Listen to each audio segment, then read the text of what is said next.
जय माँ विंध्यवासिनी। आप सभी के इष्ट देव, माता पिता सबको कोट कोट प्रणाम है। सभी ग्रहों में शनि का मनुष्य पर सबसे हानिकारक प्रकोप होता है।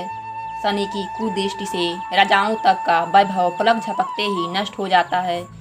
शनि की 7.5 दशा जिसमें अनेक दुखों विपत्तियों का समावेश करती है।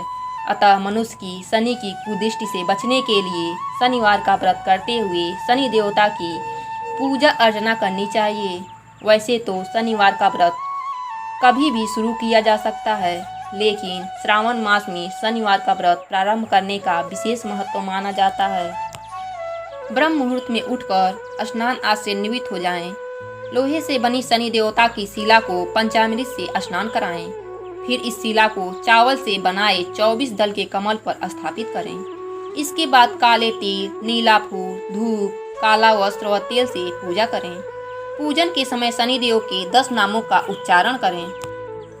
नाम है कुड़स्त, कृष्ण, पिंपला, सौरी, यम, पिंगलो, रोदत्रको, बभू, मंद, शनैश्चर। पूजन के बाद पीपल के पेड़ के नीचे सरसों का तेल का दीपक जलाकर 7 परिक्रमा करें। ध्यान दें कि शनि महाराज की मूर्ति या चित्र के सामने न जाएं। उनकी आंखों में कभी भी नजर नहीं मिलाना चाहिए, इससे शनि देव का प्रकोप बढ़ जाता है। पूजा सीखा या पीपल के पेड़ का करना चाहिए। इसी तरह 7 शनिवार तक व्रत करने से शनि की प्रकोप से सुरक्षा मिल जाता है। क्षमता अनुसार ब्राह्मणों को भोजन कराएं। लोहे की वस्तु, धन आदि दान करें। शनि देव की व्रत करने से दुर्भाग्य को भी सौभाग्य में बदला जा सकता है। हर विपत्तियां दूर हो जाती हैं। शनि देव की पूजा सुबह और शाम दोनों समय करें। शनिवार के व्रत से शनि, राहु, केतु तीनों ग्रह की शांति होती है।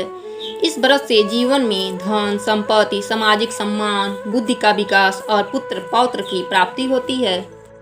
शनिवार व्रत कथा। एक समय स्वर्गलोक में सबसे बड़ा कौन के प्रश्न पर 9 ग्रहों में वाद विवाद हो गया। विवाद इतना बड़ा कि परस्पर भयंकर युद्ध की स्थिति बन गई। निर्णय के लिए सभी ग्रह देवराज के पास पहुँचे और बोले, हे देवराज, आपको निर्णय लेना होगा कि हम में से सबसे बड़ा कौन है।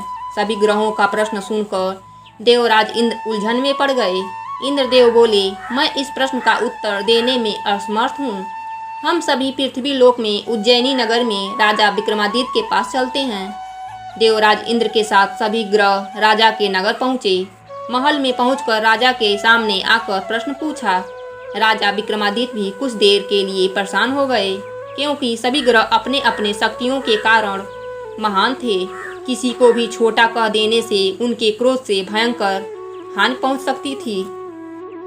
अचानक राजा विक्रमादित्य को एक उपाय सूझा और उन्होंने विभिन्न धातुओं स्वर्ण, रजत, कांसा, तांबा, सीसा, रांगा, जस्ता, अभ्रक व लोहे के 9 आसन बनवाए। धातुओं के गुणों के अनुसार सभी आसनों को एक दूसरे के पीछे रखवाकर उन्होंने सभी ग्रहों को अपने अपने सिंहासन पर बैठने को कहा। सभी ग्रहों के बैठने के बाद राजा ने कहा, आपका निर्णय तो स्वयं हो गया। जो सबसे पहले सिंहासन पर विराजमान है वही सबसे बड़ा है। राजा के निर्णय को सुनकर शनि देवता ने सबसे पीछे आसन पर बैठने के कारण अपने को छोटा जानकर क्रोधित होकर कहा, राजा विक्रमादित्य, तुमने मुझे सबसे पीछे बैठाकर मेरा अपमान किया है।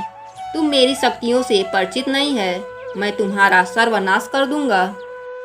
शनि देव जी ने कहा, सूर्य एक राशि पर 1 महीने रहते हैं, चंद्रमा 2.25 दिन, मंगल 1.5 महीने, बुध और शुक्र 1 महीने, बृहस्पति 13 महीने रहते हैं। लेकिन मैं किसी राशि पर 7.5 वर्ष 7.5 ही बनकर रहता हूँ।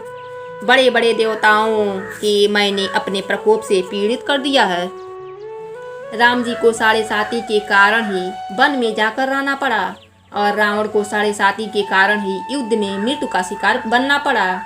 राजा, अब तुम भी मेरे प्रकोप से नहीं बच सकोगे। इसके बाद अन्य ग्रह प्रसन्न होकर चले गए, परंतु शनिदेव बड़े क्रोध के साथ गए। राजा विक्रम पहले की तरह ही न्याय करते रहे। उनके राज्य में स्त्री पुरुष बहुत आनंद से जीवन यापन कर रहे थे। कुछ दिन ऐसे ही बीत गए। उधर शनि ग्रह अपने अपमान को भूले नहीं थे।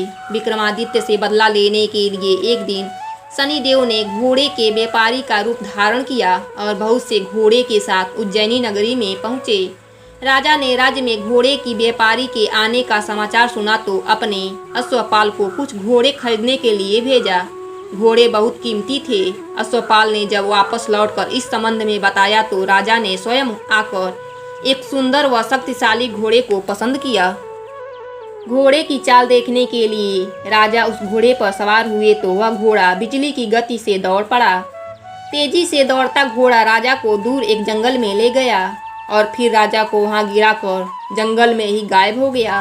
राजा अपने नगर को लौटने के लिए जंगल में भटकने लगे, लेकिन उन्हें लौटने का कोई रास्ता नहीं मिला। राजा को भूख प्यास लगाई। बहुत घूमने पर उसे एक चरवाहा मिला। राजा ने उसे पानी मांगा। पानी पीकर राजा ने उस चरवाहे को अपनी अंगूठी दे दी।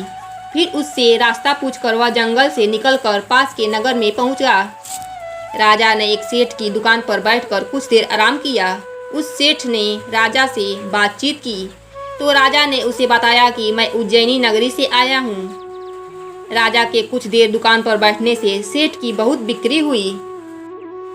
सेठ ने राजा को बहुत भाग्यशाली समझा और खुश होकर उसे अपने घर भोजन पर ले गया। सेठ के घर में सोने का एक हार खूंटी पर रखी थी। उसी कमरे में राजा को छोड़कर सेठ कुछ देर के लिए बाहर गया। तभी अचानक आश्चर्यजनक घटना घटी। राजा के देखते देखते सोने का हार खूंटी निगल गई। सेठ ने कमरे में लौटकर हार को गायब देखा तो राजा को रस्सियों से बांधकर राज्य के ही राजा के पास ले गया। विक्रमादित्य से हार के बारे में पूछा गया तो उसने बताया कि खूंटी ने हार को निगल लिया है। इस पर राजा क्रोधित होकर विक्रमादित्य का हाथ पांव काटने का आदेश दिया। हाथ पांव काटकर उसे नगर की सड़क पर छोड़ दिया गया। कुछ दिन बाद एक तेली उठाकर उन्हें अपने घर ले गया। उसे अपने कोलू पर बैठा दिया। राजा आवाज देकर बैलों को हाँकता रहता। तेली का बैल चलता रहता और राजा को भोजन मिलता रहता। शनि के प्रकोप की 7.5 पूरी होने पर वर्षा ऋतु प्रारंभ हुई। राजा विक्रमादित्य एक रात मेघमल्लाह का गाना गा रहे थे। तभी नगर के राजकुमारी मोहिनी रथ पर सवार उस तेली के घर से गुजरी। उसे गाना बहुत अच्छा लगा। दासी को भेजा, गाना गाने वाले को बुला लाओ। दासी ने राजकुमारी को अपंग राजा के बारे में सब कुछ बता दिया। राजकुमारी तो मोहित हो चुकी थी।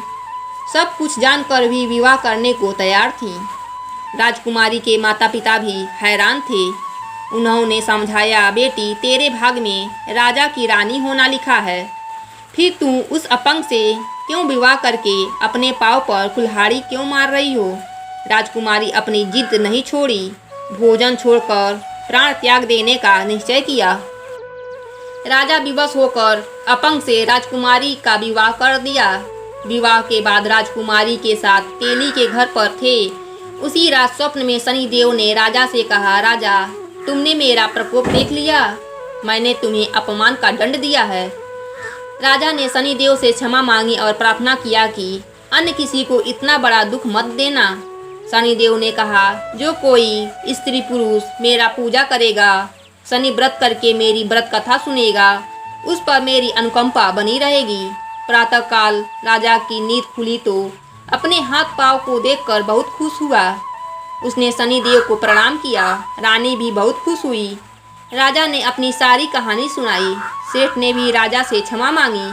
सेठ ने राजा रानी को अपने घर ले गया, भोजन कराया, तभी खूंटी हार उगल दिया। सेठ ने भी अपनी बेटी का विवाह राजा से कर दिया। राजा विक्रमादित्य राजकुमारी मोहिनी और सेठ की बेटी के साथ उज्जैनी पहुँचे तो नगरवासियों ने हर्ष से स्वागत किया। राजा ने नगर में घोषणा कराई कि शनि व्रत करके व्रत कथा स्त्री पुरुष अवश्य सुने। राजा के घोषणा सुनकर शनिदेव बहुत प्रसन्न हुए। कथा सुनने से सभी की मनोकामनाएं शनिदेव की कृपा से पूरी होने लगी। सभी लोग आनंद के साथ रहने लगे। बोलिए शनिदेव महाराज की जय।